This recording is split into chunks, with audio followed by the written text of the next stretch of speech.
What's going on, guys? Zay11's here back with another video, and this video is going to be my review of the Apple Watch SE. I was going to look up when it came out, but it's been out for about a month now, and I've actually been using it for about 3 weeks now, so about a week after it came out I've been using it.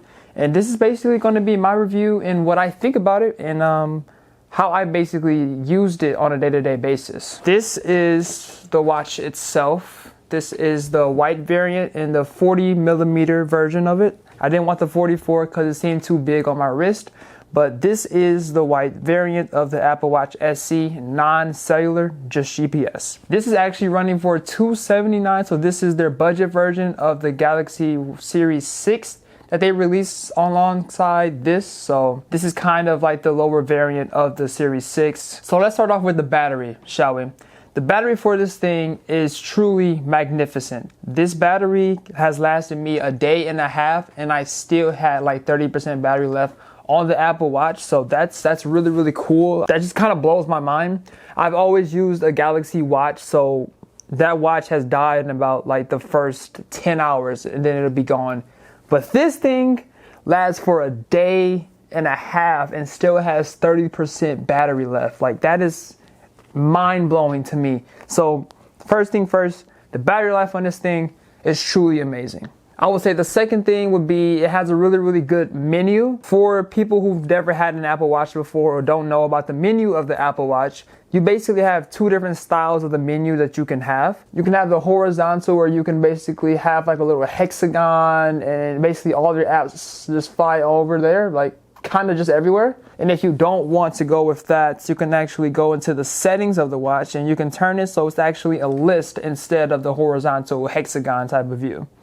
So having that different type of menu, like switching up from a hexagon and a list, is very essential to me because I'm a person of change. I like change.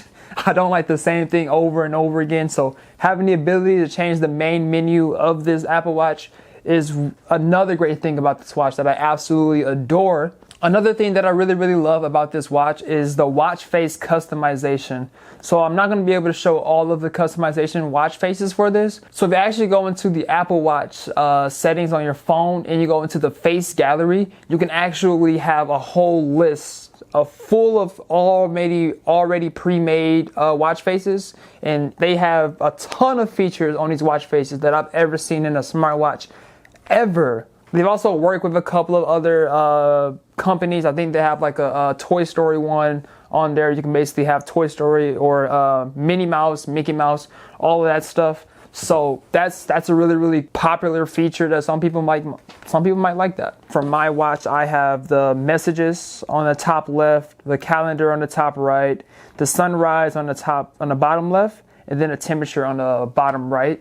That's how I basically do mine, and that's something that I really like. I like having all of my things on the screen as soon as I click it on, you know. One thing that I really do like about this watch that I did not see with the Galaxy Watch, the older versions, was app shortcuts. How I see app shortcuts, I see them on here as being able to use an app within the watch that you don't need your phone for. For example, if you ever had the app MyQ is basically a garage opener or like a smart hub, basically installed on your phone to basically control everything with your phone. MyQ actually has a dedicated app for the Apple Watch, so you can basically flick your watch and anything that you have on there. For me, I have my garage. I can literally just look at the watch and click the button, and then it'll literally open my garage. This is kind of like some futuristic stuff that we saw when I was a kid, like being able to control stuff from your watch. That was like a fantasy when I was a kid, and now it's become a reality. That's insane. It's mind-blowing.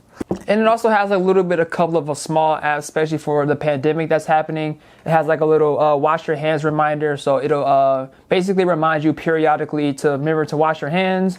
And it also has like a little timer for 20 seconds to wash your hands, so get all that scrubbing and stuff out of there, all that dirt, all that stuff. Overall, if I was to recommend this, I would definitely say yes. This is basically the best watch that you can get for an Apple device for $280. It's a newer watch, so it's definitely going to be updated more. I know this is often compared to the Series 4, which is $200. That's going to be eventually not being able to get updates anymore. So you're better off paying the extra $80 to go with something like this, basically getting the smooth navigation and all of that stuff for just $280. I can see that. If you're big ballin', I can see that. That's gonna be my review for the Apple Watch SE. Give it a like if you enjoyed it, and if you have the Apple Watch E, let me know in the comments what you guys think about it. So that wraps it up for this video. Hope you guys enjoyed it, and I will see you guys in the next video. Until then, it's been Zay11. Peace. Okay. Wow, that was... My throat is dry.